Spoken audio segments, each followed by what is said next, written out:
प्रणाम। मैं रोहित वशिष्ठ विक्रम सेल आईएएस कोचिंग इंस्टीट्यूट 14 बीघा स्केस का छात्र आज आपके सम्मुख पर्यावरण के या फिर एनवायरमेंट के कुछ इंपॉर्टेंट टॉपिक्स जैसे कि rain water harvesting, green economy और जेनेटिकली मॉडिफाइड क्रॉप्स और पारा का मिनीमाता रोग, पारे से होने वाला मिनीमाता रोग एवं एस्बेस्टस और हमारा स्वास्थ्य जैसे टॉपिक्स लेकर आया हूँ। सर्वप्रथम हरित अर्थव्यवस्था या फिर ग्रीन इकोनॉमी। तो ग्रीन इकोनॉमी या फिर हरित अर्थव्यवस्था की एक परिभाषा दी गई यूएनईपी के द्वारा। यूएनईपी अर्थात यूनाइटेड नेशन एनवायरमेंटल प्रोग्राम। इसके अनुसार हरित अर्थव्यवस्था वह अर्थव्यवस्था है जिसमें कि मानव कल्याण, जो कि एक ओर से मानव कल्याण और सामाजिक मानव कल्याण और सामाजिक समता को बढ़ावा देती है और दूसरी ओर से पर्यावरणीय संकट एवं पारिस्थितिकीय जोखिम को या फिर पर्यावरणीय जोखिम एवं पारिस्थितिकीय संकट को कम करती है। ये डेफिनेशन दी गई है हरित अर्थव्यवस्था की किसके द्वारा? यूएनईपी या फिर यूनाइटेड नेशन एनवायरमेंटल प्रोग्राम के द्वारा। यही यूनाइटेड नेशन एनवायरमेंटल प्रोग्राम हमने उसमें भी पढ़ा था जब ये ब्लू बुक जारी कर रही थी। ब्लू बुक जो कि संकटग्रस्त प्रजातियों का लेख जारी करती है। ब्लू बुक वो भी कौन करती है? यूएनईपी ही जारी करती है। इसका मुख्यालय वही था, केन्या के नायरोबी में था। केन्या एक कंट्री है अफ्रीका की, वहां नायरोबी में इसका हेडक्वार्टर था और ये इस अनुसार ये हरित अर्थव्यवस्था की डेफिनेशन थी यूएनईपी के अनुसार। इसके बाद हरित अर्थव्यवस्था के यदि मैं और भी इसका और सरल इसमें और भी परिभाषा बताऊं तो इसमें हम 3 जो टर्म्स हैं वो यूज करते हैं। पहला होगा लेस कार्बन, सेकेंड टर्म होता है लेस कार्बन, सेकेंड टर्म होगा कि रिसोर्सेस एफिशिएंट और थर्ड टर्म है कि सोशली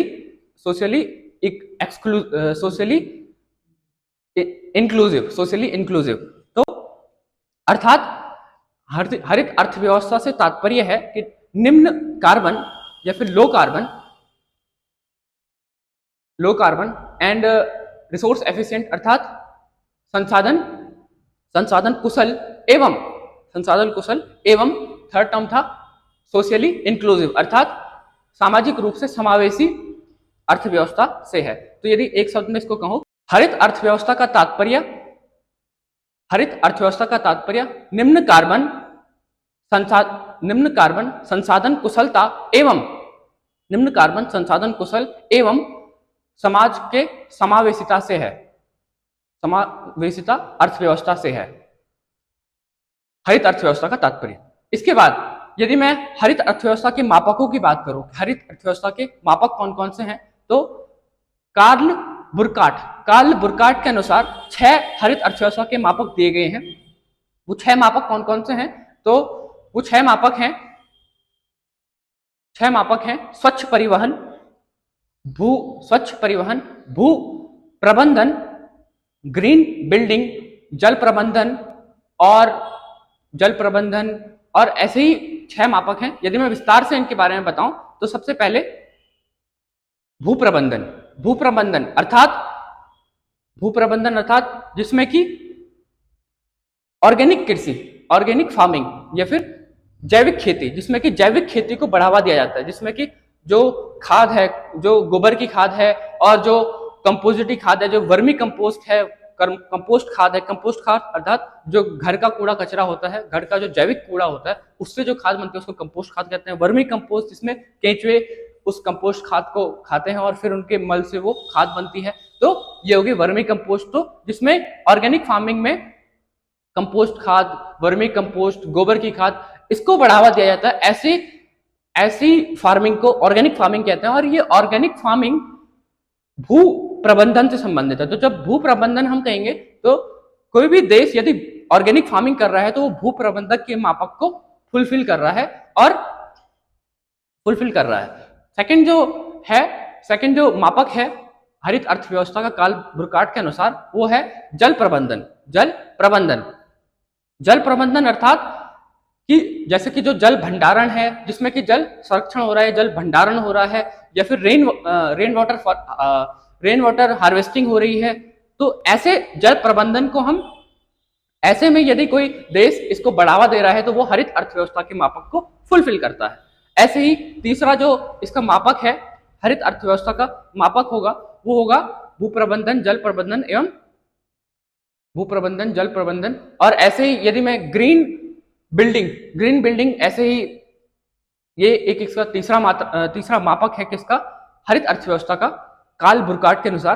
तो इसमें क्या है, ग्रीन बिल्डिंग में क्या है कि जो भी स्ट्रक्चर्स हम खड़े करते हैं, जो भी इंफ्रास्ट्रक्चर हम खड़ा करते हैं, उसमें नवीनीकरणीय ऊर्जा स्रोतों का अधिक से अधिक उसमें उपयोग हो, एवं उसमें उस इंफ्रास्ट्रक्चर के थ्रू कम से कम वायुमंडल को नुकसान हो, वायुमंडल में जो प्रदूषण होते हैं उनको नुकसान हो उस ग्रीन बिल्डिंग के थ्रू, और उसमें नवीनीकरणीय ऊर्जा स्रोतों का इस्तेमाल हो, जैसे कि उसके सोलर पैनल्स, जैसे कि उसके रूफटॉप में हम सोलर पैनल्स का यूज कर सकते हैं।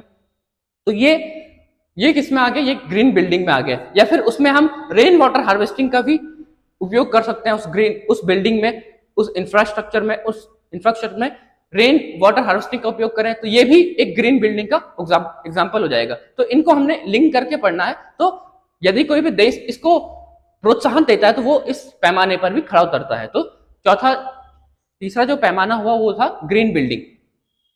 चौथा जो पैमाना होगा वो होगा अक्षय ऊर्जा। अक्षय ऊर्जा अर्थात इसको हम कन्वेंशनल एनर्जी सोर्सेस भी कह सकते हैं, कि जो कन्वेंशनल एनर्जी सोर्सेस या फिर नवीकरणीय जो ऊर्जा स्रोत होते हैं, उनको यदि कोई देश बढ़ावा देता है तो वो हरित अर्थव्यवस्था की ओर बढ़ रहा है। जैसे कि नवीनीकरणीय ऊर्जा स्रोत कौन कौन से हैं, सौर ऊर्जा हो गया, या फिर सोलर एनर्जी है, पवन ऊर्जा है, विंड एनर्जी है, ऐसे ही भूतापीय ऊर्जा है, ऐसे ही भूतापीय ऊर्जा हो गई, या फिर बायोगैस से जो ऊर्जा होती है, ऐसे समुद्रीय ऊर्जा, समुद्र से जो ऊर्जा उत्पन्न की जाती है, समुद्री जो सैलिनिटी है, सैलिनिटी के डिफरेंस से जो ऊर्जा उत्पन्न की जाती है वो हो गई समुद्रीय ऊर्जा।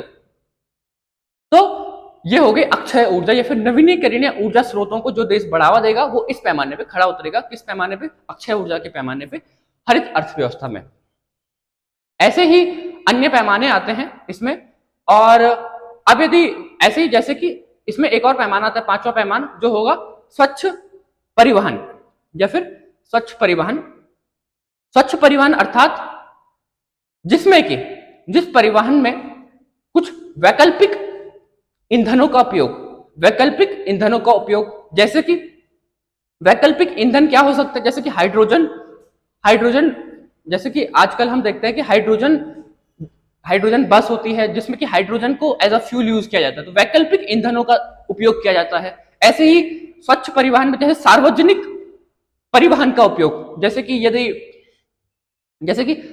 कि अपना निजी वाहनों को उपयोग करने के बजाय यदि सार्वजनिक वाहनों को उपयोग करें, पब्लिक परिवहन को यदि अधिक से अधिक इस्तेमाल करें, तो इससे क्या होगा, स्वच्छ परिवहन, ये स्वच्छ परिवहन की कैटेगरी में आएगा। तो यदि कोई देश इलेक्ट्रॉनिक जो परिवहन है उसको, इलेक्ट्रॉनिक व्हीकल्स हैं उनको प्रोत्साहन देता है, जैसे कि यदि उनको थोड़ा उनमें टैक्सेशन जो है उसको कम करता है, जैसे कि भारत भी करता है, इलेक्ट्रॉनिक जो भी परिवहन होते हैं उनमें टैक्सेशन को कम करता है, कि यदि उनको जैसे इलेक्ट्रॉनिक रिक्शा होती है, ई रिक्शा, उसमें लोन्स लेने पे उसमें कम इंटरेस्ट पे हमें लोन मिल जाता है। तो ये उसको प्रोत्साहन देने के लिए जो भी देश उसको प्रोत्साहन देगा, किसको प्रोत्साहन देगा, स्वच्छ परिवहन को प्रोत्साहन देगा, तो वो क्या कहलाएगा, हरित अर्थव्यवस्था के मापक में फिट बैठेगा। और ये सब किसके मापक हैं, हरित अर्थव्यवस्था के मापक है कार्ल मार्क्स के अनुसार, कार्ल बुरकार्ट के अनुसार। इसके बाद यदि मैं आगे बढ़ूं तो भारत देश के द्वारा कौन कौन से स्टेप्स उठाए गए हैं इस हरित अर्थव्यवस्था को अपनाने में, या फिर उससे पहले मैं विश्व की बात करूं तो विश्व में एक नेट जीरो कार्बन एमिशन होता है। नेट जीरो कार्बन एमिशन क्या होता है कि कार्बन एमिशन को जीरो तक पहुंचाने, मतलब बिल्कुल नगण्य करने के लिए मतलब कम से कम कार्बन उत्सर्जित करें, ऐसा लक्ष्य हर देश द्वारा लिया गया है। जैसे कि भारत ने कोप 26 में इस लक्ष्य को अपने 2070 तक नेट जीरो कार्बन एमिशन का लक्ष्य लिया है। इसी प्रकार इसी बार के यूपीएससी 2024 में यही पूछा गया था कि जो यूरोपियन यूनियन है उसने कब तक, या फिर सॉरी जो ब्रिटेन है उसने कब तक अपने नेट जीरो कार्बन एमिशन को कब तक गोल बना रखा है, 2050 तक गोल बना रखा है। ऐसे ही अमेरिका यूएसए ने कब तक अपना गोल बना रखा है नेट जीरो कार्बन एमिशन का, तो 2050 तक बना रखा है। ऐसे चाइना ने कब तक अपना नेट जीरो कार्बन एमिशन का गोल बना रखा है, तो चाइना ने 2060 तक अपना नेट जीरो कार्बन एमिशन का गोल बना रखा है। ऐसे ही न्यूजीलैंड ने 2050 तक अपना नेट जीरो कार्बन एमिशन का गोल बना रखा है। यदि मैं हायरार्की की बात करूं कि विश्व में ग्रीन हाउस गैसें छोड़ने वाली कंट्रीज कौन कौन सी है, यदि मैं टॉप टू बॉटम बात करूं तो टॉप में भारत तीसरे स्तर पे आता है। सबसे टॉप में चाइना या फिर यूएसए आता है, टॉप फर्स्ट सेकंड में China and USA, then India आता है। तो भारत तीसरे नंबर की कंट्री है जो कि सबसे अधिक ग्रीन हाउस गैसों का एमिशन करती है या फिर उत्सर्जित करती है। इसके बाद यदि मैं भारत सरकार द्वारा उठाए गए कदमों पे आऊं या फिर भारत सरकार द्वारा उठाए गए पहलों पे आऊं, जो भी भारत सरकार ने इस हरित अर्थव्यवस्था को अपनाने के लिए जो भी पहले अपना रखी है, जैसे कि यदि मैं अक्षय ऊर्जा की बात करूं, अक्षय ऊर्जा के संदर्भ में भारत सरकार ने कौन कौन सी पहले अपना रखी है, तो आईएनएसए को ज्वाइन करना। पेरिस समझौता जब हुआ था 2015 में, आईएनएसए या फिर इंटरनेशनल सोलर अलायंस या अंतरराष्ट्रीय सौर गठबंधन, ये इसकी एक पहल है, भारत सरकार की एक पहल है जो कि अंतरराष्ट्रीय सौर गठबंधन। इसमें क्या हुआ था कि जो भी मकर रेखा से जुड़े हुए देश, जिनसे भी मकर रेखा या फिर कर्क रेखा गुजरती है, वो देश इसमें सम्मिलित हैं और उनके साथ भारत ने गठबंधन किया। उसके फिर सौर ऊर्जा के विषय में वो भारत आगे सोच सकता है उनके साथ ही। तो ये इसकी एक पहल है भारत सरकार की। ऐसे ही दूसरी जो पहल है वो है पीएम कुसुम योजना। ऐसे एक और पहल आती है, वो आती है जैसे कि राष्ट्रीय सौर एवं पवन हाइब्रिड योजना या फिर नीति, राष्ट्रीय सौर पवन हाइब्रिड नीति, ये भी एक भारत सरकार की एक पहल है। ऐसे ही अन्य पहले हैं, जैसे कि और भी पहले हैं। और यदि मैं अक्षय ऊर्जा से आगे बढ़ूं तो एक हरित हाइड्रोजन या फिर इससे पहले नेशनल ग्रीन स्टेप लिया गया, जो एक नेशनल ग्रीन योजना या फिर भारतीय हरित योजना, राष्ट्रीय हरित योजना जिसको कहते हैं, वो 2021 में शुरू की गई थी, भारतीय सरकार द्वारा 2021 में शुरू की गई थी। और इसमें लक्ष्य रखा गया था 2030 तक का कि हम 10 लाख टन या फिर 1 मिलियन, जिसे कह सकते हैं 1 मिलियन टन हरित हाइड्रोजन का निर्माण करेंगे। और यह भी एक अनुमान है कि जो हरित हाइड्रोजन है उसकी कीमत 2030 तक जो हमारा कच्चा तेल है या फिर जो हमारे फॉसिल फ्यूल्स है उनके बराबर हो जाएगी। जब उनके बराबर हो जाएगी तो जो हरित हाइड्रोजन है वो एक तो पर्यावरण की दृष्टि से भी बड़ा इंपॉर्टेंट है कि पर्यावरण को कम नुकसान पहुंचाता है, और एक और है कि जब हम आयात करते हैं, जब हम फॉसिल फ्यूल्स का आयात करते हैं तो भारत का काफी अधिक जो जीडीपी का काफी अधिक व्यय किसमें हो जाता है, फॉसिल फ्यूल्स में हो जाता है। तो भारत को कच्चा तेल आयात करने से नुकसान भी होता है। तो यदि हम हरित हाइड्रोजन का निर्माण करेंगे तो इससे मुख्यतः एक तो पर्यावरण को भी पर्यावरण प्रदूषण में कमी आएगी, और जो हमारा काफी बजट का काफी बड़ा हिस्सा आयात में चले जाता है वो उसमें भी कमी आएगी। इसके बाद तो ये इसका जो राष्ट्रीय हरित योजना है इसके बेनिफिट्स हैं। और राष्ट्रीय हरित योजना में यदि मैं वर्तमान के परिप्रेक्ष्य में बात करूं तो वर्तमान में इस जो ये एम था कि 1 मिलियन टन, इसको बढ़ा करके 5 गुना अर्थात 5 मिलियन टन हरित हाइड्रोजन का हम निर्माण करेंगे और प्रतिवर्ष हम 1 मिलियन टन हरित हाइड्रोजन का निर्माण करेंगे। अब जो मैं ये हरित हाइड्रोजन बोल रहा हूं, ये क्या होता है, हरित हाइड्रोजन क्या होता है, ग्रीन हाइड्रोजन क्या होता है? तो ग्रीन हाइड्रोजन होता है जब हम जल का या फिर H2O का इलेक्ट्रोलाइसिस करते हैं तो उसमें क्या होगा, इलेक्ट्रोलाइसिस होगा तो ये H2 और O में कन्वर्ट हो जाएगा। तो जो हाइड्रोजन इससे बनती है वो हरित हाइड्रोजन या फिर ग्रीन हाइड्रोजन कहलाती है। ऐसे ही ग्रीन अमोनिया का भी निर्माण करना। ग्रीन अमोनिया क्या होता है? तो ग्रीन अमोनिया में क्या होता है कि जो वायुमंडल में उपस्थित नाइट्रोजन है, जो वायुमंडल में उपस्थित नाइट्रोजन है उसको उसमें इलेक्ट्रोलाइसिस करना और नाइट्रोजन को अलग करना, और फिर जो ये ग्रीन हाइड्रोजन थी और जो ये नाइट्रोजन, इन दोनों को हैबर विधि से या फिर हैबर विधि से इसको एकत्रित करना, और इससे बनती है अमोनिया। कौन सी अमोनिया? Green ammonia. तो ग्रीन अमोनिया और ग्रीन हाइड्रोजन ये बनाने का लक्ष्य है भारत सरकार का, और ये नवीनीकरणीय ऊर्जा रिसोर्स में एक बहुत ही अच्छा वैकल्पिक साधन सिद्ध हो सकता है। कौन? ग्रीन हाइड्रोजन और ग्रीन अमोनिया। अब यदि हम आगे बात करें तो इसमें जो हम कार्बन एमिशन पढ़ते हैं या फिर जो ये हरित अर्थव्यवस्था है, हरित अर्थव्यवस्था में विभिन्न टर्मिनोलॉजीज आती हैं, जैसे कि हम कार्बन में कितने प्रकार के पढ़ते हैं, जैसे कि ब्लू कार्बन है, ब्लैक कार्बन है, ब्राउन कार्बन है और ग्रीन कार्बन है। ये 4 टर्मिनोलॉजीज हैं जो कि बिल्कुल हम एक साथ पढ़ सकते हैं, जैसे कि ब्लू कार्बन और ग्रीन कार्बन, इन दोनों को हम एक साथ पढ़ते हैं। ब्लू कार्बन और ग्रीन कार्बन। ग्रीन कार्बन क्या होता है कि ग्रीन कार्बन होता है जैसे कि जो वायुमंडल में उपस्थित कार्बन है, जो वायुमंडल में उपस्थित वन है या घास है, उसने जब वायुमंडल में उपस्थित कार्बन को अवशोषित किया तो वो ग्रीन कार्बन कहलाती है। जब यहीं पे हम बात करें किस या फिर जो मृदा है उसने अवशोषित किया तो वो ग्रीन कार्बन कहलाती है। जब हम ब्लू कार्बन की बात करें तो ब्लू कार्बन क्या होता है? जब अर्धज्वारीय भूमि में, अर्धज्वारीय तट में, या फिर जो दलदली भूमि है या फिर जो समुद्री पादप है, समुद्री पौधे हैं, जब वो वायुमंडलीय कार्बन को ग्रहण करते हैं या अवशोषित करते हैं तो वो ब्लू कार्बन कहलाती है। तो समुद्र के निकट वाली भूमि या फिर मैंग्रोव या फिर अर्धज्वारीय भूमि में जो वो भूमि जब कार्बन को अवशोषित करती है तो वो ब्लू कार्बन है, और जब नॉर्मल मृदा जो होती है या फिर जो हमारे आसपास पाई जाती है वो मृदा और जो पादप है वो कार्बन को अवशोषित करते हैं तो वो ग्रीन कार्बन है। तो दोनों में अंतर हम आसानी से स्पष्ट कर सकते हैं। ऐसे ही हम दोनों ब्लैक कार्बन और ब्राउन कार्बन को साथ में पढ़ सकते हैं। ब्लैक कार्बन और ब्राउन कार्बन। ब्लैक कार्बन क्या होता है?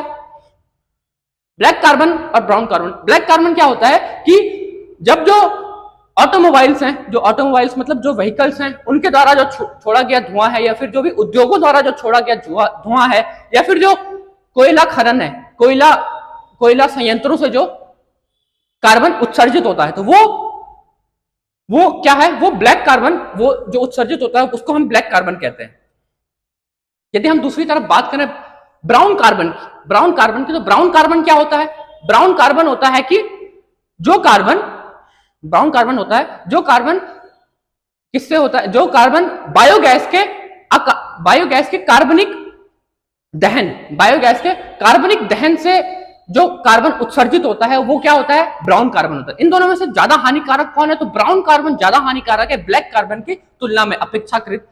जो ये ब्लैक कार्बन है, क्यों ऐसा होता है कि ये ब्राउन कार्बन अधिक हानिकारक है? क्योंकि जो ब्लैक कार्बन है ये सौर विकिरण की सभी किरणों को, जैसे कि यूवी हो गया, इंफ्रारेड हो गया, विजिबल होता है, रेडियो वेव्स होता है, मतलब सारी जो भी उसके अंतर्गत आती है सौर विकिरण के अंदर जितने भी प्रकार है, तो सारी विकिरणों को अवशोषित करता है। कौन? Black carbon. जबकि जो ब्लू कार्बन होता है, ये इसमें एक और पॉइंट है ब्लैक कार्बन में कि ये अल्पकालिक होता है। अल्पकालिक अर्थात ये वायुमंडल, जब इसको उद्योगों से छोड़ा जाता है फिर ऑटोमोबाइल से छोड़ा जाता है तो ये वायुमंडल में कुछ समय तक, जैसे कि एक सप्ताह तक, कुछ दिनों तक या फिर कुछ सप्ताह तक ये वायुमंडल में बना रहता है। अल्पकालिक अर्थात कम समय तक बना रहता है। जबकि मैं ब्राउन कार्बन की बात करूं तो ब्राउन कार्बन जो कि कार्बनिक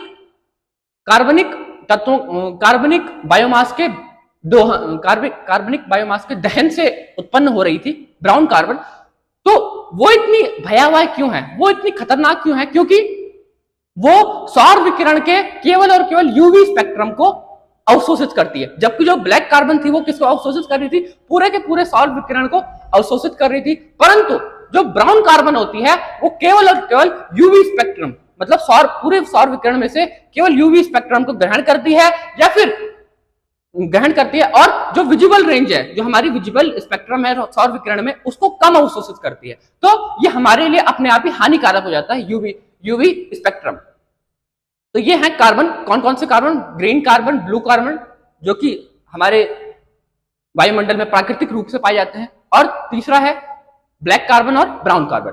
इसके बाद यदि मैं आगे टर्मिनोलॉजीज पे बढ़ूं, हरित अर्थव्यवस्था में और क्या क्या हम टर्म्स पढ़ते हैं, और हम पढ़ते हैं जैसे कि carbon credit. Carbon credit, carbon credit क्या होता है? कार्बन क्रेडिट के साथ साथ एक और हम टर्म पढ़ते हैं, कार्बन टैक्स। इससे पहले मैं कार्बन क्रेडिट को बताऊं, कार्बन क्रेडिट क्या होता है? ये व्यापार के लिए दिया गया एक ऐसा प्रमाण पत्र है। कार्बन क्रेडिट एक ऐसा प्रमाण पत्र है जो कि व्यापार के लिए दिया जाता है, जो कि एक टन कार्बन डाइऑक्साइड, एक टन कार्बन डाइऑक्साइड एक टन कार्बन डाइऑक्साइड से जितना वैश्विक तापमान में वृद्धि होगी, एक टन कार्बन डाइऑक्साइड से जितनी वैश्विक तापमान में वृद्धि होगी, उसके बजाय उतने ही उसके बजाय एक टन अन्य ग्रीन हाउस गैसों के, एक टन अन्य ग्रीन हाउस गैसों को उत्सर्जित करने का अधिकार देता है। कौन? ये प्रमाण पत्र, ग्रीन क्रेडिट। तो इसका मतलब क्या है? इसका मतलब ये है, ये एक वैकल्पिक साधन है। जैसे कि उद्योगों को कहा जा रहा है कि आप एक टन कार्बन डाइऑक्साइड न छोड़कर एक टन कोई अन्य ग्रीन हाउस गैसें छोड़े, ताकि जो कार्बन डाइऑक्साइड की ऑलरेडी इतनी मात्रा बढ़ रही है वो कम हो सके। और हमें तो पता ही है कि ग्रीन हाउस गैसों में सबसे अधिक जो रोल प्ले करती है वो कार्बन डाइऑक्साइड करती है, तो उसकी कम से कम मात्रा हो सके। तो ये क्या, जो ग्रीन क्रेडिट, जो क्रेडिट है, कार्बन क्रेडिट है, ये क्या दे रहा है? ये उद्योगों को, जो उद्योग है उनको एक ऑप्शन दे रहा है। और इसके बाद एक और जो मैंने टर्म कही, क्या है? Carbon tax. कार्बन टैक्स क्या है? तो यूएनएफसीसी अर्थात United nation framework for convention of climate change, UNFCCC में इस कार्बन टैक्सेशन की बात की गई। और वर्तमान में दो कार्बन टैक्सेशन अभी तक जारी हैं। कौन से कार्बन टैक्स लिए जाते हैं? एक होता है फॉसिल फ्यूल्स पे कार्बन टैक्स लिया जाता है। एक सेकंड जो टैक्स लिया जाता है, कार्बन टैक्सेशन, वो लिया जाता है किस पे? जो भी उद्योग या फिर जो भी संस्था कार्बन डाइऑक्साइड को उत्सर्जित करती है, कार्बन डाइऑक्साइड को उत्सर्जित करेगा, वो ये कार्बन टैक्स देता है। मुख्यतः इसमें सीमेंट उद्योग और जो स्टील उद्योग आते हैं वो इस टैक्स को देते हैं। कौन? सीमेंट उद्योग और स्टील उद्योग। अब यदि मैं आगे एक और टर्म की बात करूं जो कि हम इस हरित अर्थव्यवस्था में पढ़ते हैं, वो है कार्बन फुटप्रिंटिंग, कार्बन पदछाप या फिर कार्बन फुटप्रिंट। ये क्या होता है? कार्बन फुटप्रिंट ये होता है कि वायुमंडल में उपस्थित जो भी ग्रीन हाउस गैसें हैं, ग्रीन हाउस गैसें यदि किसी संस्था द्वारा या फिर किसी संगठन द्वारा या फिर किसी व्यक्ति द्वारा, जिनके द्वारा भी वो जो उत्सर्जित की जा रही है वायुमंडल में, उसका एक विवरण दिया रहता है किसमें? कार्बन फुटप्रिंटिंग में। जैसे कि जो फुटप्रिंट टाइप का एक इसका आकार होता है, इसमें अलग अलग, जैसे कि एक चार्ट बनता है जिसमें कि हम दिखाते हैं कि कितना किसका परसेंट है, कितना किसका परसेंट है। ऐसे ही कार्बन फुटप्रिंट में भी परसेंट दिखाया जाता है कि जीवाश्म से कितनी ग्रीन हाउस गैस उत्सर्जित हो रही है। ऐसे ही उद्योगों से कितनी, जैसे एक पाई चार्ट बनता है ना, पाई चार्ट के अकॉर्डिंग ही ये कार्बन फुटप्रिंटिंग एक शेप है जिसमें कि ये पाई चार्ट की फॉर्म में ही, मतलब पाई चार्ट की तरह ही दिखता है। इसके बाद जो नेक्स्ट टर्म है इंपॉर्टेंट, दो टर्म्स हम साथ में पढ़ते हैं, एक होता है कार्बन स्पेस और एक होता है कार्बन स्टॉक। ये दो टर्म हम साथ में पढ़ते हैं। जैसे कि कार्बन स्पेस क्या होता है? तो कार्बन स्पेस होता है कि पृथ्वी की कार्बन को अवशोषित करने की जो क्षमता होती है वो कार्बन स्पेस कहलाती है। अब एक समय के बाद जब वो क्षमता को, लिमिट को क्रॉस कर जाती है कार्बन डाइऑक्साइड, तो फिर वो कार्बन डाइऑक्साइड जब उसको क्रॉस कर जाती है तो वैश्विक तापमान में वृद्धि होती है। तो हम क्या कहेंगे कि जो कार्बन स्पेस है वो कम पड़ रहा है और जो CO2 है वो कार्बन स्पेस से ज्यादा हो गई है। इसके बाद जो नेक्स्ट टर्म हम पढ़ते हैं वो पढ़ते हैं कार्बन स्टॉक। कार्बन स्टॉक क्या होता है? कार्बन स्टॉक होता है कि वनों में कार्बनिक एवं अकार्बनिक, या फिर वनों में अकार्बनिक एवं अकार्बनिक रूप में उपस्थित कार्बन को क्या कहते हैं? कार्बन स्टॉक कहते हैं। तो जब भी हम कहेंगे कि कार्बन स्टॉक कम हो रहा है, तो वनों में कार्बन की मात्रा कम हो रही है। ऐसे ही जब हम कहेंगे कि कार्बन स्टॉक बढ़ रहा है तो वनों में कार्बन की मात्रा बढ़ रही है। इसके बाद यदि मैं हरित अर्थव्यवस्था को अब हरित अर्थव्यवस्था से या फिर ग्रीन इकोनॉमी से आगे बढ़ूं तो रेन वाटर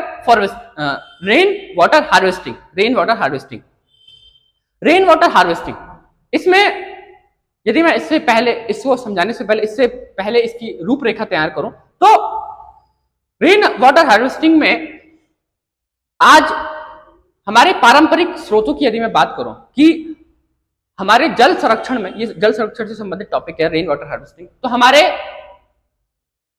पारंपरिक रूप से ये रेन वाटर हार्वेस्टिंग उपयोग में लाई जाती थी। और इसके साथ साथ पारंपरिक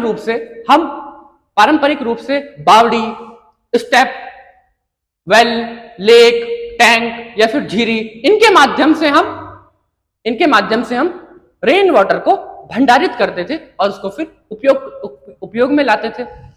ये हमारा पारंपरिक जो जल संरक्षण का माध्यम था वो था, या फिर जल भंडारण का माध्यम था वो था। किंतु अब क्या हो गया है, अब जो समाज है, जो लोग हैं वो इसको अब लोगों में सामाजिक हिस्सेदारी का पतन हो गया है और वो सरकारी तंत्र की ओर आश्रित हो गए हैं। किसमें? जल संरक्षण एवं जल भंडारण की ओर। अर्थात कि जो जल का प्रबंधन करेगा, जल का प्रबंधन सरकारी तंत्र करेगा, ये हमारी कोई जिम्मेदारी नहीं है। ये किसके मन में भावना आ गई? अब लोगों के मन में, मतलब लोग अब किस पे आश्रित हो गए हैं? सरकारी तंत्र पे आश्रित हो गए हैं। किसके बजाय? सामुदायिक हिस्सेदारी के बजाय किस परिप्रेक्ष्य में? जल प्रबंधन के परिप्रेक्ष्य में। अब यदि आगे बात करूं मैं रेन वाटर हार्वेस्टिंग की, तो रेन वाटर हार्वेस्टिंग क्या होता है? तो इससे पहले जो रेन वाटर हार्वेस्टिंग है, सबसे पहले यदि मैं इसको समझाने से पहले जो इसका पॉइंट्स है वो बताऊं, तो रेन वाटर हार्वेस्टिंग से पहले वाटर जो साइकिल चलती है वो कैसे चलती है? जो बारिश आती है, बारिश का जो पानी होता है वो हमारे ग्राउंड में आता है, ग्राउंड अर्थात मृदा में आता है, मृदा से रिसाव होके वो ग्राउंड वाटर में मिल जाता है। फिर ग्राउंड वाटर को हम यूज करते हैं, या फिर ग्राउंड वाटर नदियों में मिल जाता है, या फिर वो समुद्र में, और फिर वो बारिश के फॉर्म में नीचे आ जाता है। तो ये इस तरह से जो ग्राउंड वाटर है वो रिचार्ज होता है। परंतु अब क्या हो गया है?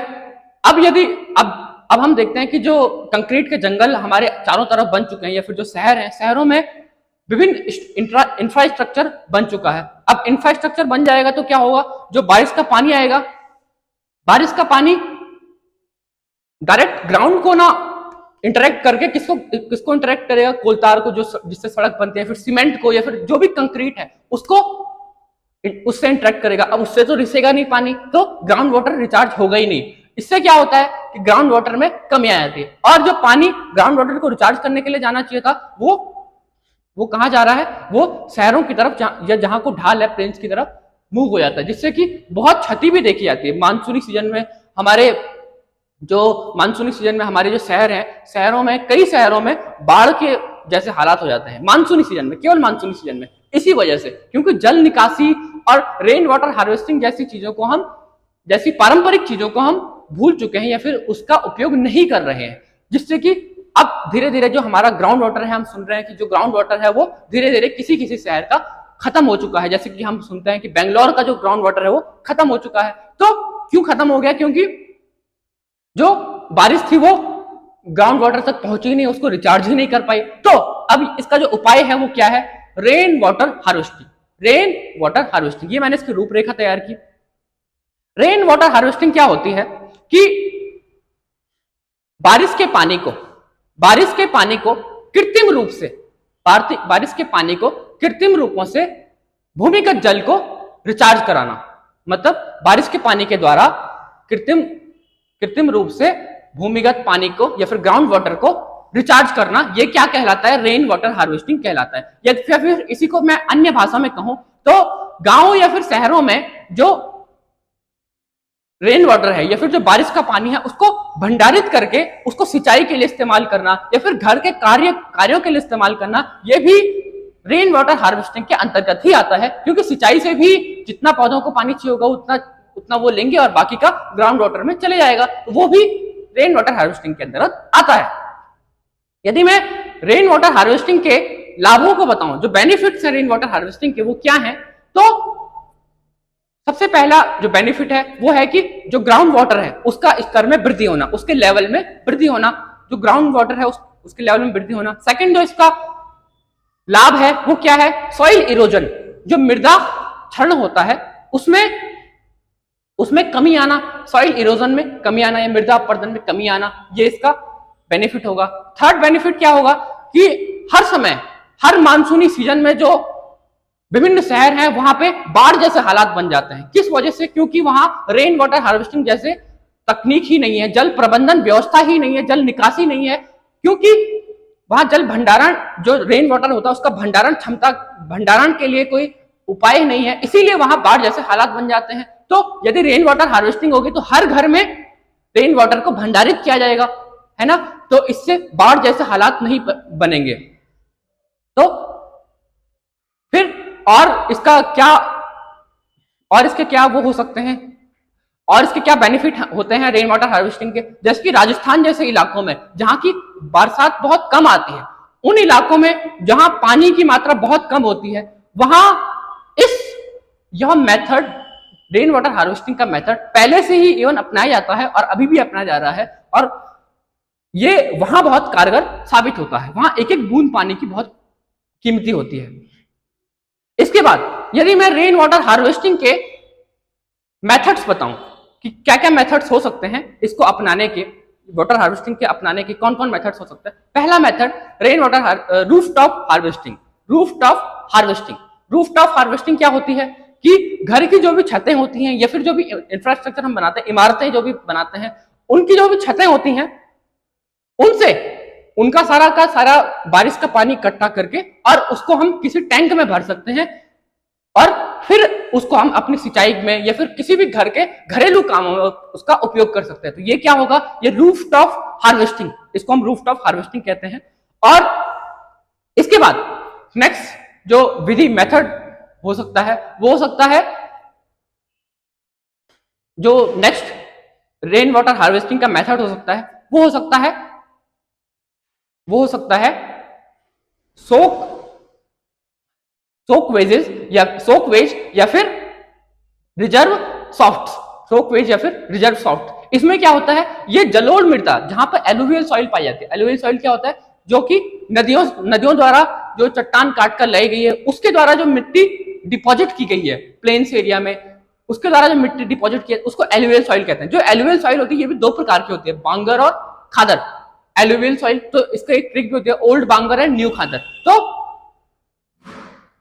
जो बांगर है वो ओल्ड एलुवियल सॉइल है और जो खादर है वो न्यू एलुवियल सॉइल है। तो जो एलुवियल सॉइल है इसमें कौन सी विधि अपनाई जाती है रेन वाटर हार्वेस्टिंग की, तो ये सोक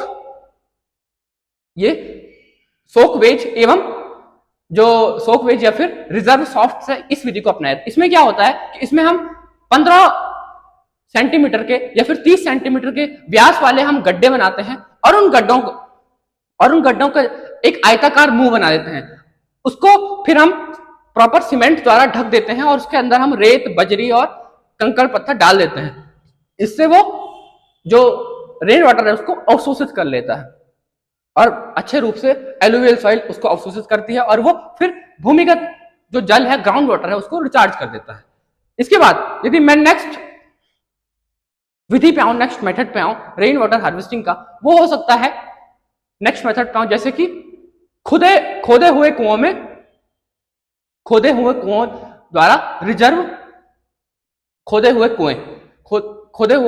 द्वारा रिजर्विंग। इसमें क्या होता है कि हम विभिन्न कुएं खोद सकते हैं, जिससे कि क्या होगा, जो बारिश का पानी है, बारिश का पानी जब कुओं में जाएगा तो उसको हम फिल्ट्रेशन के माध्यम से उसका हम पीने में भी उपयोग कर सकते हैं। ये किसमें आता है? ये किसमें आता है? ये कुओं द्वारा हम इसको, मतलब कुओं द्वारा हम इसको रिजर्व कर रहे हैं। तो ये एक मेथड हो सकता है किसका? बारिश के पानी को रिजर्व करने का, या फिर रेन वाटर हार्वेस्टिंग का।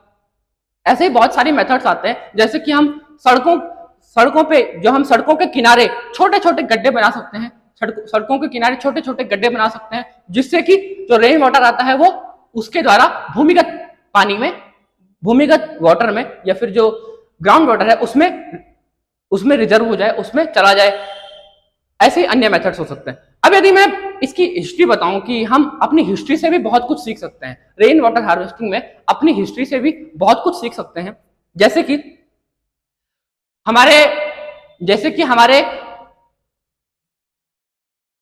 धौलावीरा, जो हड़प्पा सभ्यता थी, उसमें हमारे भारत में जो शहर है धौलावीरा शहर था, उसमें जलाशय, उसमें बारिश के पानी को बांध बनाकर रोका जाता था, और फिर उस पानी को जल मार्गों द्वारा जलाशय में पहुंचाया जाता था। तो ये एक बेहतर जल प्रणाली हमारी हड़प्पा सभ्यता में भी देखी जाती है, जो कि बिफोर क्राइस्ट है, और बिफोर क्राइस्ट में भी 3000 साल पहले या फिर 1750 वर्ष पहले की सभ्यता है। कौन सी? हड़प्पा सभ्यता के धौलावीरा शहर में। और इसके बाद यदि मैं बात करूं तो ईसापुर में अर्थात 3000 बिफोर क्राइस्ट में जो बलूचिस्तान था, बलूचिस्तान में गुबरबंद बनाकर पानी को रोका जाता था और जलाशयों में उसको डाला जाता था, और उससे पूरे शहर की पूर्ति हुआ करती थी। ऐसे ही जब हम इलाहाबाद को देखते हैं, तो इलाहाबाद के श्रृंगेरपुर में, जो कि प्रयागराज है, प्रयागराज के निकट एक श्रृंगेरपुर था। श्रृंगेरपुर है, और उसमें एक कुशल जल प्रणाली देखने को मिलती है, जो कि पहली शताब्दी की जल प्रणाली है। कहां देखने को मिलती है? तो प्रयागराज के श्रृंगेरपुर में देखने को मिलती है। ऐसे ही 11वीं शताब्दी अर्थात 11वीं एडी में, ये फर्स्ट एडी था, और 11वीं शताब्दी में हमारे भोपाल में भोपाल का एक उस समय का सबसे बड़ा कृत्रिम रिजर्वायर देखने को मिलता है, कृत्रिम जलाशय देखने को मिलता है, जो कि उस समय या फिर अभी भी है। और ये कहां तक फैला हुआ था? 65,000 हेक्टेयर तक फैला हुआ था। कौन सा? एक कृत्रिम रिजर्वायर। कहां? भोपाल में। ऐसे ही यदि मैं आगे बात करूं तो हमारे नागालैंड में जो जावा पद्धति है, जावा पद्धति द्वारा रेन वाटर हार्वेस्टिंग की जाती है, अभी भी की जाती है और की जाती थी। ऐसे ही हमारे मेघालय में बांसों की नालियों द्वारा बारिश के पानी को जलाशय तक पहुंचाया जाता है और उसको फिर उपयोग में लाया जाता है। कहां? मेघालय में। ये 200 वर्षों से चली आ रही प्रक्रिया है और अभी तक ये चल रही है, अभी भी ये सुचारू रूप से चल रही है। ऐसे ही गुजरात में बेटा प्रक्रिया द्वारा प्रणाली अपनाई जाती है जल प्रबंधन के लिए। ऐसे ही यदि मैं राजस्थान की बात करूं तो राजस्थान में कुंडी और इसी प्रकार की, जैसे जोहड़ हो गया, कुंडी हो गई और टांका हो गया, इन प्रणालियों के माध्यम से यहां वाटर को स्टोर किया जाता है। और ऐसे ही यदि मैं कर्नाटक की बात करूं, कर्नाटक में कट्टे हो गया, कुंटे हो गया, कोला हो गया, या फिर अराक कोरे हो गया या बोला केरे हो गया। इन प्रणालियों के माध्यम से यहाँ पारंपरिक रूप से विभिन्न तालाबों की स्थापना की गई थी और अभी भी यहाँ 40,000 से अधिक तालाब पाए जाते हैं। कहाँ? कर्नाटक में। अब यदि मैं तमिलनाडु की बात करूं तो तमिलनाडु में इस रेन वाटर हार्वेस्टिंग को अभी भी हाल ही में बहुत महत्वता दी गई। और पहले भी यदि मैं बात करूं 2003 की, 2003 में तमिलनाडु की सरकार द्वारा ये कानून बनाया गया कि हर घर में रेन वाटर का जो संरक्षण है, वो होना चाहिए, अर्थात रेन वाटर हार्वेस्टिंग सिस्टम होना चाहिए। ये कानून बनाया गया तथा जिसके घर में ये नहीं होगा उसके विरुद्ध कार्यवाही की जाएगी। ये तमिलनाडु सरकार द्वारा ये 2003 में स्टेप लिया गया था इसके इसके इसके परिप्रेक्ष्य में। और इसीलिए आज भी तमिलनाडु का 1/3 भाग, तमिलनाडु के पूरे क्षेत्रफल का 1/3 भाग इसी रेन वाटर हार्वेस्टिंग के थ्रू उसमें सिंचाई होती है और उसकी आपूर्ति होती है तमिलनाडु में। तो ये रेन वाटर हार्वेस्टिंग के एक बहुत ही अच्छे नमूने हैं जो कि हमें हिस्ट्री से या फिर इतिहास से सीखने को मिलते हैं। ऐसे ही इसमें मैं एक जो हरित अर्थव्यवस्था है उसमें मैं एक पॉइंट भूल गया हूं, यदि मैं उसको रिकॉल करूं तो वो था मेघालय का लिविंग रूट ब्रिजेस। तो ये भी हरित अर्थव्यवस्था का एक पहलू है। इसकी यदि मैं बात करूं, इससे क्वेश्चन भी बनते हैं, इससे अभी तक यूपीएससी में क्वेश्चन बने हैं लिविंग रूट ब्रिजेस से। ये मेघालय में है, गारो खासी जयंतियां, पहाड़ियां भी हैं, जनजातियां भी हैं, उनके द्वारा जो खासी जयंतियां हैं या फिर खासी जनजातियां हैं उनके द्वारा जो विभिन्न पेड़ हैं, पेड़ों की जड़ों को हाथों से बुन करके ये पेड़ बनाए, ये ब्रिजेस, लिविंग रूट ब्रिजेस बनाए जाते हैं। इसमें 2-3 इंपॉर्टेंट टर्म्स आती हैं, जैसे कि इनको स्थानीय भाषा में जिर जियंगर जर कहा जाता है स्थानीय भाषा में। और ये किस पेड़ की जड़ों से बनाई जाती हैं, तो ये किस पेड़ की जड़ों से बनाई जाती हैं, तो एक इलास्टिका नामक पेड़ की जड़ से ये बनाई जाती है। और एक अंजीर का वृक्ष होता है, अंजीर के वृक्ष से जो रबड़ प्राप्त होता है उससे इस लिविंग रूट्स को जोड़ा जाता है। और ये जो लिविंग रूट्स हैं इसको हम इस प्रकार से समझ सकते हैं, जैसे एक पेड़ की लता होती है, जैसे जो भी जायद की फसलें होती है, लता वाली फसलें होती है, तो जो भी एक पेड़ की लता होती है जो किसी डंडे के इर्द गिर्द घूमती है, उसी प्रकार से हम इसको समझ सकते हैं, किसको, लिविंग रूट्स को, कि वो जब पेड़ बचपन में होता है या फिर जब उग रहा होता है उस समय उसकी जड़ों को आपस में बांध देते हैं। तो फिर जब वो बड़ा होगा, अर्थात जब वो पेड़ धीरे धीरे और हष्ट पुष्ट होगा और अपनी जीवन की आगे उम्र में पहुंचेगा, तो वो जो तने हैं वो और मोटे होंगे और वो एक दूसरे को जकड़ लेंगे, जिससे कि एक लिविंग रूट ब्रिज का निर्माण होता है। और ये लगभग 500 वर्षों तक इनकी आयु होती है, लिविंग रूट ब्रिजेस की। इसमें एक और टर्म आता है इनॉस्क्लूशन। इनॉस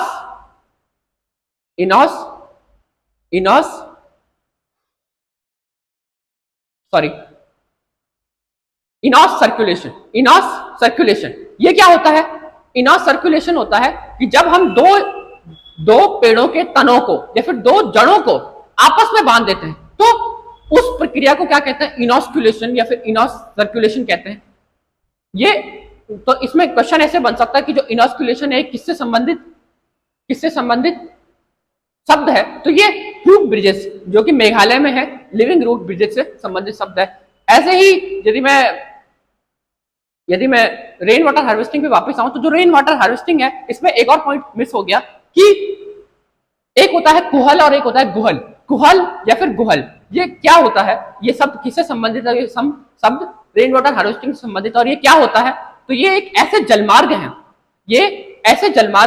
जो कि पश्चिमी एवं मध्यवर्ती हिमालयों से जो स्रोत होते हैं, पश्चिमी या फिर मध्यवर्ती हिमालयों के स्रोत या फिर झरनों से जहां पानी की जरूरत होती है, जरूरतमंद इलाकों तक जो जलमार्ग पहुंचाते हैं, मतलब उन जलमार्गों को क्या कहते हैं?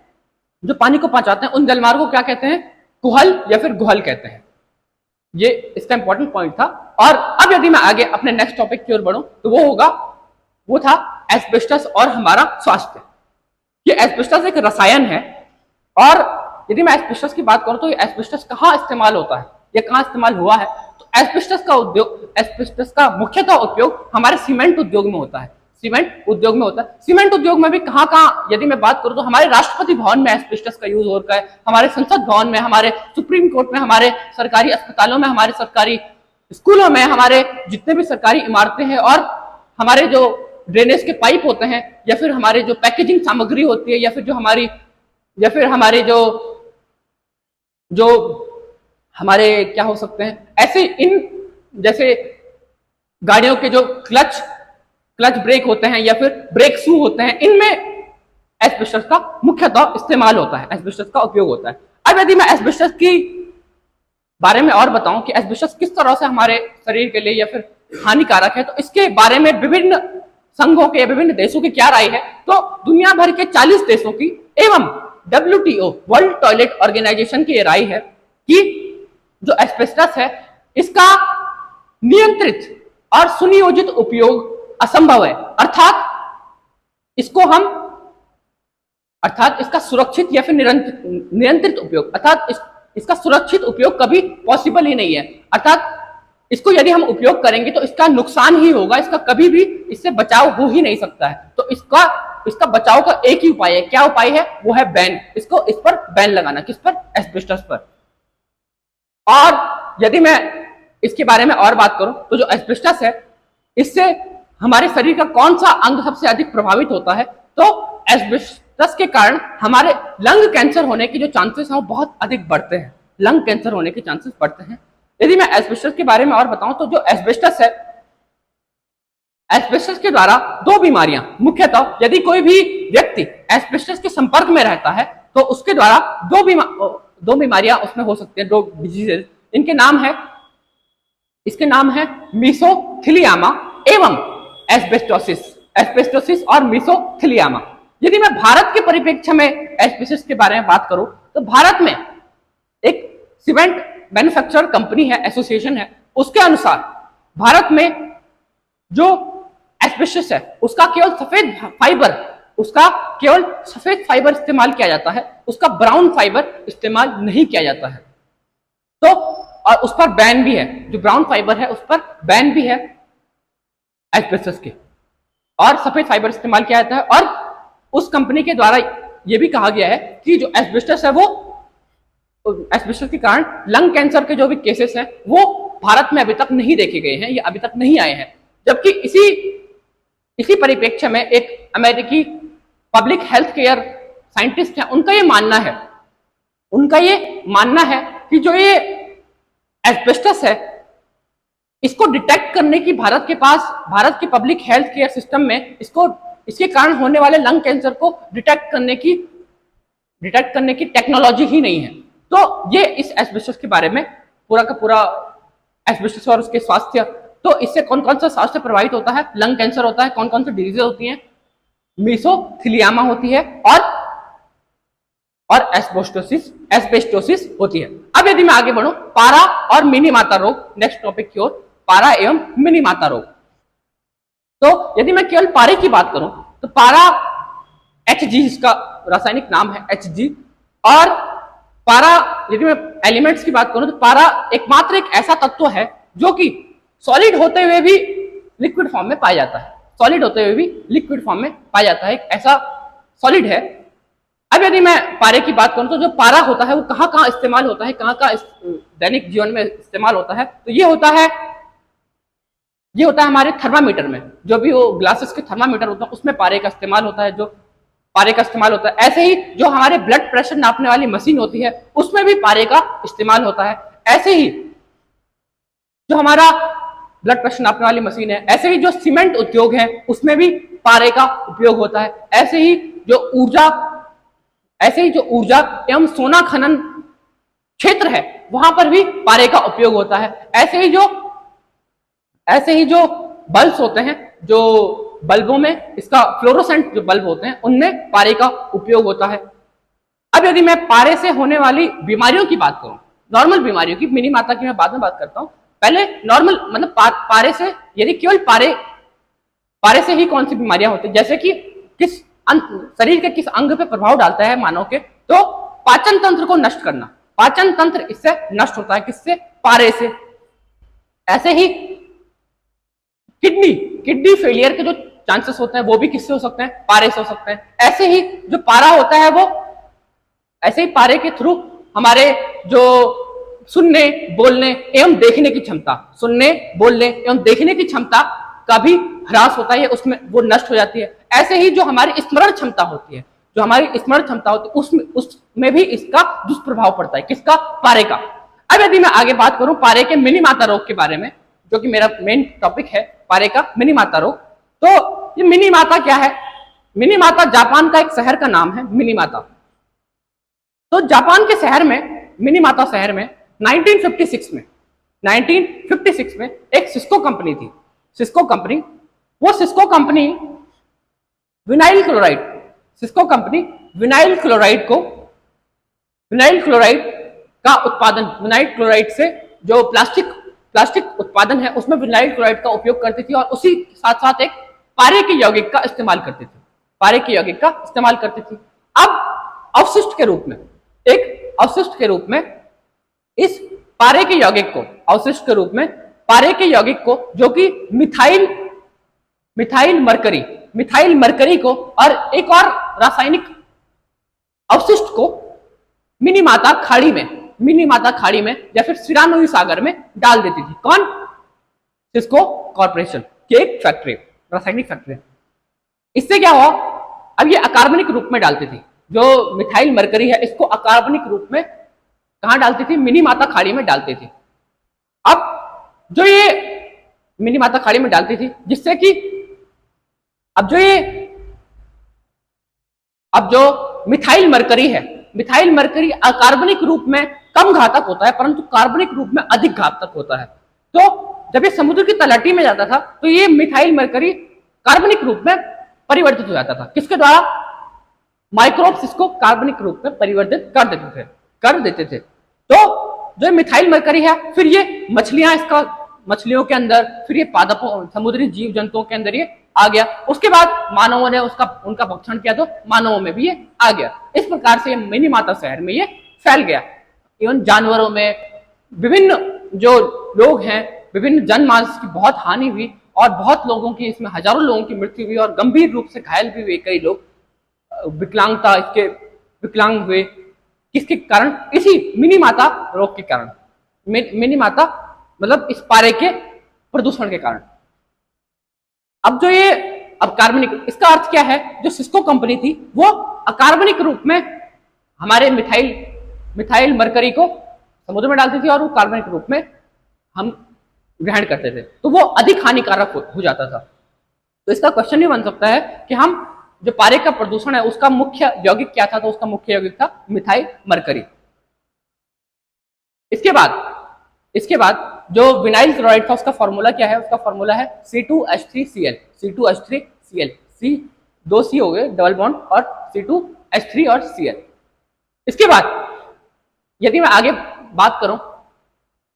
बढ़ूं, मिनी माता रोग, तो ये मिनी माता रोग कहां का है? जापान का है। इसके बाद पारे के प्रदूषण से संबंधित सजगता पूरे विश्व में फैली कि इतना जान माल को इतनी हानि हुई, तो ये किसी भी देश में आगे के समय में हो सकता है।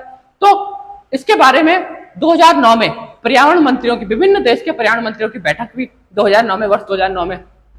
और फिर 2013 में विभिन्न देशों ने, लगभग 140 देशों ने इस संधि पर हस्ताक्षर किए कि पारे के उपयोग को कम से कम करने का हम प्रयास करेंगे, पारे के उपयोग को कम से कम करने का प्रयास करेंगे। और भारत द्वारा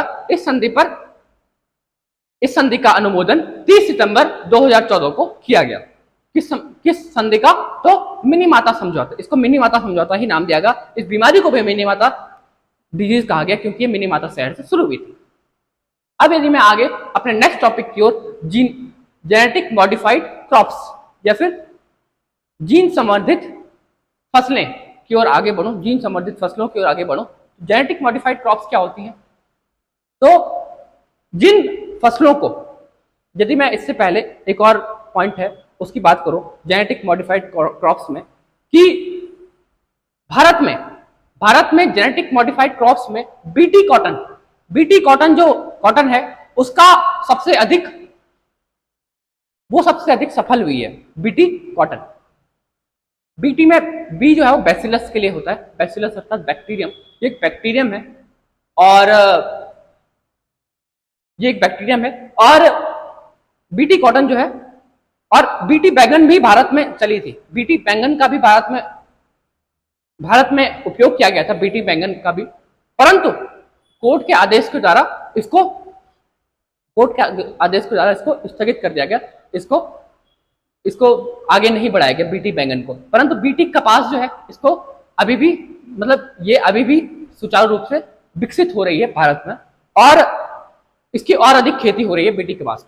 अब यदि मैं ये इसकी महत्वता क्या है बीटी कपास की, तो जो कॉटन होती है, कॉटन के जो भी कीट होते हैं, जो उसको हानि पहुंचाते हैं, कॉटन को हानि पहुंचाने वाले जो कीट हैं, वो क्या करते हैं, कॉटन को खाते हैं। परंतु यदि हम उसके जीनों को मॉडिफाई कर दें, तो वो उसको हानि नहीं पहुंचाएंगे। अभी यदि मैं इसको समझाऊं कि जीन क्या होता है, तो जीन होता है जो डीएनए, हम सुनते हैं कि डीएनए एक आनुवांशिक पदार्थ है, मानव का एक आनुवांशिक पदार्थ है। क्या मानव का या फिर किसी भी जो जीव है उसका आनुवांशिक पदार्थ या तो आरएनए होता है या तो डीएनए होता है। डीएनए अर्थात डीऑक्सीराइबोन्यूक्लिक एसिड, आरएनए अर्थात राइबोक्सी न्यूक्लिक एसिड। तो राइबोक्सी न्यूक्लिक एसिड किसका होता है, वायरसेस का होता है, जैसे कोविड वायरस का था। ये आरएनए इनका आनुवांशिक पदार्थ, जेनेटिक मटेरियल होता है, जो कि हर पीढ़ी दर पीढ़ी चलता रहता है, पीढ़ी दर पीढ़ी जाता रहता है। और ह्यूमंस का क्या होता है, ह्यूमंस का डीएनए होता है। तो ये डीएनए है, डीएनए का काम क्या है, डीएनए का एक तो काम आनुवांशिकी है, और इसका एक और काम होता है कि हमारे शरीर में जो भी प्रोटीन बनता है, प्रोटीन मतलब हमारे शरीर में, जैसे कि मेलानिन है, स्किन में मेलानिन बनता है, जैसे कि मेलानिन बनता है, मेलानिन मतलब जो हमारे शरीर के रंग को काला करता है, ये मेलानिन है ना। तो ये मेलानिन जो बन रहा है, ये प्रोटीन मतलब प्रोटीन की फॉर्म में बन रहा है। इसको विज्ञान की भाषा में, बायोलॉजी की भाषा में प्रोटीन कहते हैं। तो डीएनए को निर्देश जाते हैं ब्रेन के द्वारा कि मेलानिन का फॉर्मेशन किया जाए। जो मेलानिन का फॉर्मेशन होगा वो डीएनए के किसी एक भाग द्वारा होगा। डीएनए बहुत बड़ा डीएनए है, डीएनए के किसी एक भाग द्वारा होगा। तो जो भाग उस मेलानिन को फॉर्म करेगा, मेलानिन को या फिर किसी भी प्रोटीन को फॉर्म करेगा, वो क्या कहलाएगा, जीन कहलाएगा। जैसे कि इसका एक और एग्जांपल हो सकता है, जैसे हमारी किसी का आंखों का रंग लाल होता है या फिर किसी की आंखों का रंग भूरा होता है, तो वो जीन्स की वजह से होता है, अर्थात या फिर जीन्स की वजह से होता है, जेनेटिक कैरेक्टर्स जिनको हम बोलते हैं। तो जीन्स क्या होता है, यही जीन्स है, मतलब पूरे डीएनए में जो स्पेसिफिक कैरेक्टर्स होते हैं वो किसके द्वारा आते हैं, जीन्स के द्वारा आते हैं। तो किसी भी जीन्स को यदि हम पहचान लें कि ये इस चीज का जीन है, तो हम उसको हटा सकते हैं, हम उसमें संवर्धन कर सकते हैं। और यही हम करते हैं इन जीन संवर्धित फसलों में, जेनेटिक मॉडिफाइड क्रॉप्स में। इसमें हम उच्च गुणवत्ता के जो बीज होते हैं वो कैसे बनाते हैं, तो इसी प्रकार से हम जेनेटिक मॉडिफिकेशन के थ्रू बनाते हैं। अब जो जेनेटिक मॉडिफिकेशन है, अभी विश्व में चावल में जैसे कि धान जो है जिसका ओराइजा सटाइवा बॉटनिकल नेम है, और मक्का में जियामेज, और मक्का हो गया, टमाटर हो गया लाइकोपर्सिंगा एस्कुलेंटम जिसका बॉटनिकल नेम है, और सोयाबीन जिसका ग्लाइसिन मैक्स जिसका बॉटनिकल नेम है। तो इन चारों का एक विश्व में ये इनका संवर्धित रूप जो है वो बहुत विकसित हो रखा है। किन चारों का, सोयाबीन, मक्का, धान और टमाटर, इन चारों का, और अन्य भी अब ऐड होगी, इनका संशोधित रूप विश्व भर में प्रचलित है। और ये जीन मॉडिफिकेशन के थ्रू चावल की उपजों में जो विटामिन ए जो बनता है, चावल की उपज में विटामिन ए जो बनता है, उसका हम क्या करते हैं, उस विटामिन ए की मात्रा को भी बढ़ाया गया है। किसके द्वारा, जीन मॉडिफिकेशन के द्वारा। तो उसमें क्या किया गया होगा, तो विटामिन ए जो बना रहा होगा जो जीन उस चावल में, उसको रहने दिया होगा, और जो उसको रोक रहा होगा, जो उसको रेस्ट्रिक्ट कर रहा होगा कि इतना ही बनाना है, उसको रिमूव कर दिया होगा। तो इससे जो विटामिन ए है उसकी मात्रा में वृद्धि भी होगी। किसकी मात्रा में, विटामिन ए की मात्रा में। ऐसे करके हम जेनेटिकली मॉडिफाइड क्रॉप्स में जेनेटिकली मॉडिफाई करते हैं उनको। और जैसे जो बीटी कपास था, बीटी कपास में जो कीड़ा उसको खा रहा था, कपास को खा रहा था, तो उस कीड़े का जो कीटनाशक है, उस कीड़े के लिए जो कीटनाशक बनेगा उसके लिए जेनेटिक कोड्स तैयार किए और उस जेनेटिक कोड्स को किसमें रिकम्बाइन कर दिया, उसको किसमें जोड़ दिया, उस कपास के डीएनए में जोड़ दिया। अब जो उसका प्रोटीन बनेगा, उस जीन का प्रोटीन बनेगा और वो उस बैक्टीरिया को खत्म कर देगा। इस प्रकार से जो बीटी कपास है वो भारत में बहुत बहुत अच्छे रूप से विकसित हुआ, बीटी कपास। अब यदि मैं आगे बात करूं कि अंतरराष्ट्रीय रूप से क्या इसके पैमाने हैं, इसको मतलब इसकी जो हानियां होती, इसकी हानियां क्या है यदि मैं बताऊं, जेनेटिकली मॉडिफाइड क्रॉप्स की हानियां क्या हैं, इससे क्या हानियां हो सकती हैं, तो मानव स्वास्थ्य पे इसका बुरा असर पड़ने के आसार हैं। मानव स्वास्थ्य हो गया या फिर जीव जंतुओं का जो पारिस्थितिकी तंत्र है उस पर लॉन्ग टर्म में इस पे बुरा असर पड़ सकता है, क्योंकि जीन्स को हम यदि मॉडिफाई कर देंगे तो जो प्राकृतिक व्यवस्था है वो अपने आप ही सुचारू रूप से नहीं चल पाएगी। जैसे कि यदि हमने जो कपास का जो कीड़ा है यदि हमने उसको मार दिया तो उसको जो खाता होगा उसका पारिस्थितिकी तंत्र खराब हो जाएगा, ऐसे करके जो पारिस्थितिकी तंत्र है वो बिगड़ने की संभावना है। ऐसे ही जो मानव स्वास्थ्य है उसको बिगड़ने की संभावना, ऐसे ही जो कपास को खाने वाला कीड़ा होता है जो मतलब कपास के लिए अच्छा है, उस कीड़े में भी परिवर्तन होने की संभावना हो जाती है। क्यों? जेनेटिकली मॉडिफाइड क्रॉप्स की वजह से, जेनेटिकली मॉडिफाई होने की वजह से। अब इसके मानक क्या है, अंतरराष्ट्रीय मानकों की यदि बात करूं कि वो कैसे निर्धारित करेंगे कि इसको कहां नियंत्रण में लाना है, कितना नियंत्रण में करना है और कितना नहीं करना है, तो कोडेक्स एक संस्था है जो कि वर्ल्ड हेल्थ ऑर्गेनाइजेशन WHO की एक संस्था है, संयुक्त रूप से एक संस्था है किसी संस्था के साथ, और इसको ये जिम्मेदारी दी गई है कि वो इसके लिए जेनेटिकली मॉडिफाइड क्रॉप्स के लिए अंतरराष्ट्रीय मानकों को निर्धारित करे और निर्धारित करे। अब यहीं पे मैं अपना प्रेजेंटेशन खत्म करता हूँ। Thank you.